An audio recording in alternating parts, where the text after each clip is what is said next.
Hi everyone, my name is Nidhi Bhatnagar and welcome you all in this channel. तो आज के video में हम क्या सीखेंगे? आज हम करने वाले हैं क्लास 4th की इंग्लिश की बुक से, जो कि न्यू जेम्स इंग्लिश रीडर है। Chapter number 9, the boy who wanted to read. एक ऐसा लड़का जो कि पढ़ना चाहता था। All credit goes to writer as well as the publisher. देखो, try this activity with a partner. आपको एक एक्टिविटी करनी है जो को दिखा रखी है अपने पार्टनर के साथ। शट योर आइज, अपनी आंखें बंद करनी है and have your partner hand you some objects. और अपने पार्टनर से कहना है, मतलब वो आपको कुछ ऑब्जेक्ट्स दे। Try to guess what the objects are by holding and feeling them. आपको क्या करना है, कोशिश करनी है बताने की कि भाई कौन सा ऑब्जेक्ट कौन सा है, उसको फील करके। वंस यू गेस, जब एक बार आप गेस कर लेते हो ऑब्जेक्ट को, try to give more details. आप और डिटेल्स बताओ अबाउट द मटेरियल, कैसा यूज़ हुआ है ना, उसका साइज़ कौन सा है, उसका वेट कितना है, if it has any grooves, यानी उसमें कोई लकीरें हैं या मार्क्स है, वो भी आपको गेस करना है। एज यू विल रियलाइज, आप रियलाइज़ करोगे, आप महसूस करोगे, द सेंस ऑफ टच को इज़ अ कीन वन, मतलब बहुत ही तीव्र होता है। It helps blind people understand objects. देखो, जब आप कोई चीज़ छूते हो ना, तो आपको उसका सेंस बहुत अच्छे से समझ में आने लग जाता है। और जो लोग ब्लाइंड होते हैं, जिनकी आंखें नहीं होती हैं, कहीं आप कह सकते हैं आंखों से देख नहीं सकते हैं, वो इसी तरीके से अंडरस्टैंड करते हैं चीज़ों को, प्लेसेस को, एंड इवन वो बुक्स भी इसी तरीके से पढ़ते हैं। तो चलो, हमारी मेन कहानी यहाँ से शुरू होती है। देयर वॉज अ टाइम, ऐसा समय था, नॉट लॉन्ग एगो, बहुत पहले की बात भी नहीं है, व्हेन मोस्ट पीपल थॉट, जब ज़्यादातर लोग ये सोचते थे, that the blind could never learn to read. Blind, जो आंखों से नहीं देख सकते, ऐसे लोग कभी भी कुछ भी रीड करना नहीं सीख सकते। इट वॉज बिलीव्ड, ऐसा विश्वास किया जाता था, that the only way to read was to look at words with your eyes. कि भाई लोग ऐसा ही सोचते थे कि भाई आंखों से देख के ही आप वर्ड्स को केवल पढ़ सकते हो। उससे पहले लोगों का ध्यान ही नहीं गया था कि जिनकी आइज़ नहीं होती हैं, जो नहीं देख सकते हैं, वो भी पढ़ना सीख सकते हैं। A young boy, French boy था जिसका नाम था लुइस ब्रेल, थॉट, वो सोचता था अदरवाइज, वो बहुत अलग तरीके से सोचता था। And made books come alive for the blind, और उसने किताबें बनाई थी ब्लाइंड लोगों के लिए, जो लोग नहीं देख सकते हैं उन लोगों के लिए भी। द ईयर वॉज 1812, अब 1812 की बात है। इन अ स्मॉल टाउन, बहुत ही छोटा सा एक नगर था, नियर पेरिस, पेरिस के पास। 3 years old Louis was playing in his father's workshop. 3 साल का लुइस जो है अपने पापा की वर्कशॉप में, जहाँ उसके पापा काम करते थे, वहाँ पे खेल रहा था। Mister Braille made leather objects, जो उसके पिताजी थे मिस्टर ब्रेल, वो लेदर की चीज़ें बनाते थे and had many special tools, और उनके पास बहुत स्पेशल टूल्स हुआ करते थे। Little Louis often spend the day playing there, और जो लिटिल लुइस था वो अक्सर वहाँ पर दिन में खेला करता था, वहीं पर ही जहाँ उसके पापा ही काम करते थे। Stay away from those nails, उन कीलों से दूर रहना, पापा बोलते हैं, इंस्ट्रक्ट करते हैं लुइस को।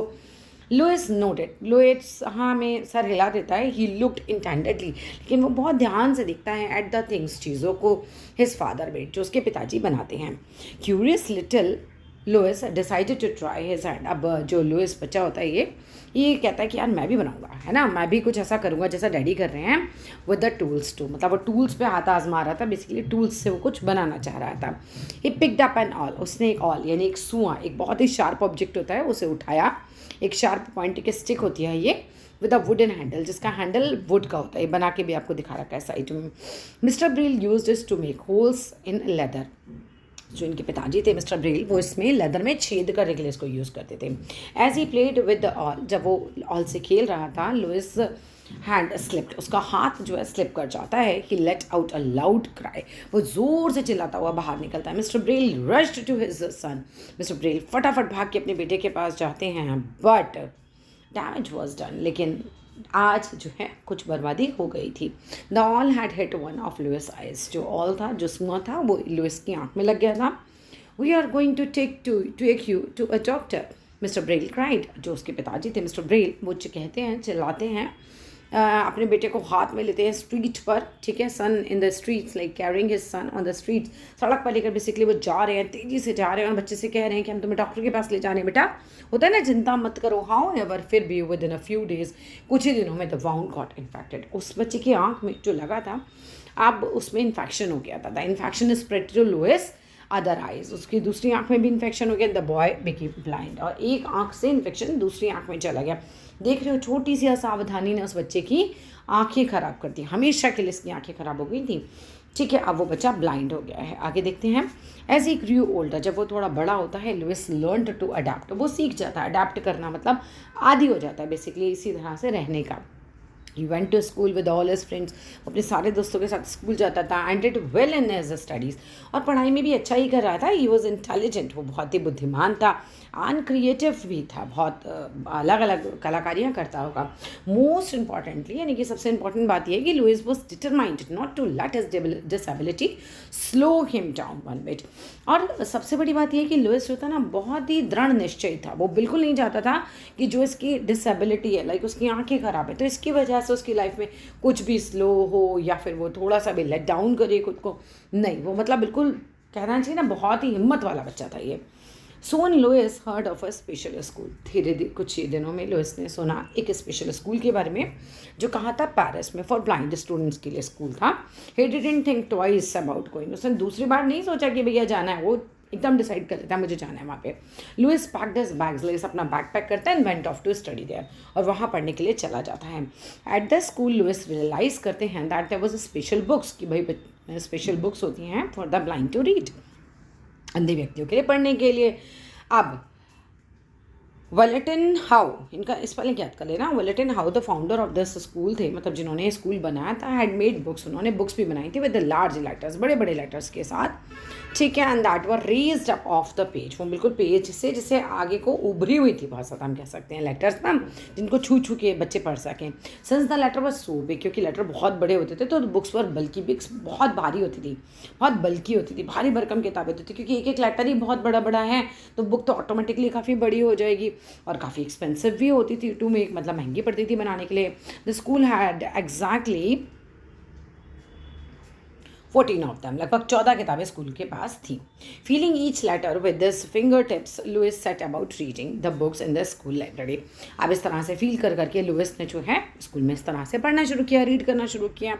हाउ एवर, फिर भी this was a long and difficult task. इतना आसान नहीं था ये, बहुत लंबा, बहुत ही डिफिकल्ट सा ये टास्क हुआ करता था. And it took a few seconds to read each word, हर एक वर्ड को पढ़ने में कुछ कुछ सेकेंड्स उसको लग रहे थे. So by the time he reach the end of a sentence, जैसे ही वो एंड पे पहुंचता था सेंटेंस के, लुइस ऑलमोस्ट फॉरगॉट, भूल जाता था what was the beginning of the sentence about.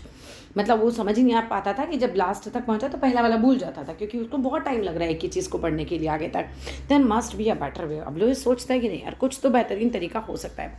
Louis said to himself, अपने आप से कहता है. And so he soon found out there was, और वो एक तरीका ढूंढ भी लेता है. Louis thought long and hard, बहुत ज़्यादा टाइम सोचता है, बहुत पूरी कोशिश करता है about a way for a visually impaired to read, कि किस तरीके से मैं जो आंखों से नहीं देख सकते उन लोगों के लिए कुछ मैं रीड करने के लिए बनाऊँ. बहुत सोच रहा है, बहुत कठिन परिश्रम भी करता है.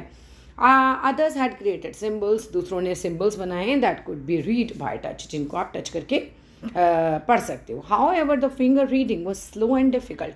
देखो, फिंगर से आंख बंद करके आप कुछ खुरदुरा खुरदुरा पढ़ रहे हो, it's a slow process, is a difficult process. And symbol बहुत ही कॉम्प्लेक्स भी होते थे. तो Louis wanted an alphabet code. अब लुइस चाहता था अल्फ़ाबेट का code to make reading by touch quick and easy. वो चाह रहा था ऐसा कुछ कोड में बनाऊँ जिसको टच करें और बस एकदम आपको पता चल जाए क्या लिखा हुआ है, और वो ईजी भी होना चाहिए. As fate would have it, अब भाग्य ने उसका साथ भी दिया. Louis soon got the chance he was looking for. लुइस को बहुत जल्द चांस मिल जाता है जिसके बारे में वो सोच रहा था, जो उसको चांस चाहिए था. He heard about something called night writing. उसने कुछ नाइट राइटिंग करके सुना था. अब ये नाइट राइटिंग क्या होती है, डिज़ाइन की गई थी ये चार्ल्स बार्बियर के द्वारा. ये फ्रेंच आर्मी के लिए इन्होंने यूज़ की थी मेथड को, रीड करने के लिए मैसेजेस इन डार्क, आर्मी को अंधेरे में पढ़ने के लिए. At night soldiers could not read written messages. अब रात को क्या होता है, सोल्जर्स जो हैं वो रिटन मैसेजेस को नहीं पढ़ पाते, because they would need light to read. उनको लाइट की ज़रूरत है रीड करने के लिए. If they lit a match, अगर वो मैच बॉक्स जलाते हैं, मैचेस जलाते हैं, the light might attract the enemy's attention.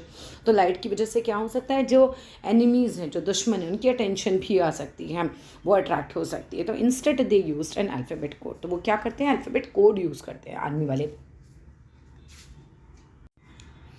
The symbol were raised off, ये उठे हुए थे, उभरे हुए थे पेपर पे, so that soldiers could read them. Soldiers इन्हें पढ़ सकते थे by running their fingers over them. इनके ऊपर अपनी फिंगर फहरा के हल्का सा वो रीड कर लेते थे. तो Louis tried out this code. Louis ने भी एक कोड ट्राई किया. He saw that it was good, ये बहुत अच्छा था, but he wanted to improve it further. लेकिन वो चाहते थे कि जैसा है मैं उससे थोड़ा इम्प्रूव करूँ. On his next vacation home, जब वो अपनी छुट्टियों में नेक्स्ट टाइम घर जाते हैं, Louis spend all his time working on the system of writing. Louis इस पूरा वर्किंग जो सिस्टम था ये पूरा राइटिंग का, इस पे काम करते हैं। As he sat there in his father's leather shop, जब वो बैठते हैं अपने पिताजी की लेदर शॉप में, Louis picked up one of his awl, वो अपने एक ऑल उठाते हैं। वो सुआ जैसे जो उनकी आँख में लगा था ना, अब वापस देखो उससे वो कुछ बना लेंगे, वो उठाते हैं। The idea came to him in a flash, अचानक उनको एकदम से आइडिया आ जाता है।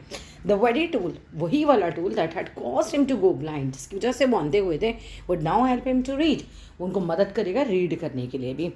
Over the next few days में क्या होता है, he worked on an alphabet, वो अल्फ़ाबेट पे काम करते हैं, made up entirely of 6 dots, जो केवल 6 डॉट से बना है।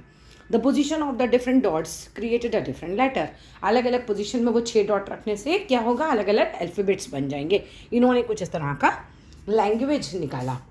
Louis used a blind awl to punch out a sentence, Louis ने ब्लाइंड मतलब जो बहुत ज़्यादा शार्प नहीं हो, ऐसा ऑल उन्होंने लिया, ऐसा सुना उन्होंने लिया और पंच करके मतलब छित करके उन्होंने सेंटेंस बनाया। Holding his breath he read it quietly, उन्होंने अपनी सांस रोकी और फटाक से उन्होंने पढ़ लिया। उन्होंने समझ में आ गया कि इसमें तो बहुत टाइम नहीं लगेगा।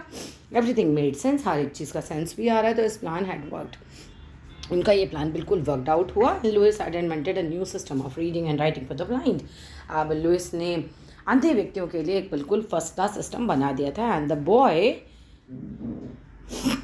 वॉज ओनली 15 ईयर्स ओल्ड, अभी इस समय बच्चा केवल 15 साल का, और 15 साल में इन्होंने इतना कुछ कर दिया था। The system for reading and writing is use all over the world today, और आज ये सिस्टम पूरे वर्ल्ड में यूज़ किया जाता है। It is simply known as Braille, अब ये ब्रेल लिपि के नाम से बेसिकली जाना चाहता है, इनके नाम पे ही रखा गया था। Today the blind can read maps in Braille, अब ब्लाइंड लोग जो है मैप्स तक रीड कर लेते हैं इस लिपि में, ठीक है। Special Braille computers enable time to work and connect with the online world, अब इस तरह के कंप्यूटर्स भी आ गए हैं जो उनको पूरा ऑनलाइन वर्ल्ड से मतलब जोड़ रहे हैं। Since Louis loved music, Louis को म्यूज़िक बहुत पसंद था। He also created a musical code in Braille, उन्होंने ब्रेल लिपि में म्यूजिकल कोड्स भी बनाए थे। And this helps the blind read musical notes, संगीत सीखने के लिए कुछ नोट्स सीखने पड़ते हैं, यहाँ उसी की बात हो रही है। दिस हेल्प्स द ब्लाइंड कि वो म्यूजिकल नोट्स को कंपोज भी कर पाएँ, ट्यून्स बना पाएँ और उन नोट्स को पढ़ भी पाएँ, ठीक है। ये देखो लुइस का ब्रेल लिपि में है, लुइस ब्रेल का रिटन इन ब्रेल, राइट। अभी फ्यू ईयर्स अगो पहले की बात है, इंडिया ने इशू किए थे स्पेशल 2 रुपये के coin to mark the 200 birth anniversary Louis Braille, मतलब 200 साल हुए थे इनके पैदा होने को, तो जो उनकी बर्थ एनिवर्सरी भी थी उस पर इंडिया में भी 2 रुपये का कॉइन निकाला गया था। And this coin bears his portrait, उनकी फ़ोटो बनी थी उस पर, and also has his name written in Braille, और ब्रेल लिपि में उनका नाम भी लिखा गया था। In many countries there are Braille symbols, बहुत सारी कंट्रीज़ में ब्रेल सिम्बल्स होते हैं करेंसी पे, मतलब करेंसी नोट्स जैसे हमारे यहाँ होते हैं ना, नोट 200 का, 500 का, 100 का, ऐसा, तो बहुत सारी जगह तो ब्रेल लिपि में ही होते हैं ऐसे notes. And this helps the blind to identify the value of note, इसकी वजह से आइडेंटिफाई कर सकते हैं, लोग पहचान सकते हैं कि भाई नोट पे क्या वैल्यू लिखी है। हाउ एवर फिर be all this was possible only because of a blind boy with a dream, ये सब क्यों पॉसिबल हुआ, क्योंकि एक अंधा लड़का, उसने एक सपना देखा कि अगर मैं अंधा हूँ, मुझे दिखने में दिक्कत हो रही है, तो फिर जो बाकी हैं उनको भी दिक्कत होती होगी, तो मैं ऐसा क्या कर सकता हूँ कि सबकी मदद हो जाए, राइट। सो उसने हेल्प करी है thousands across the world to read and write too, है ना, हज़ारों लोगों को उसने मदद किया रीड एंड राइट करने के लिए। हम हज़ारों के, हम तो लाखों बोल सकते हैं आज, ठीक है। तो this is what it is in the chapter. I hope chapter अच्छा लगा होगा, अच्छा लगे तो लाइक करना, शेयर करना, सब्सक्राइब करना। Thank you.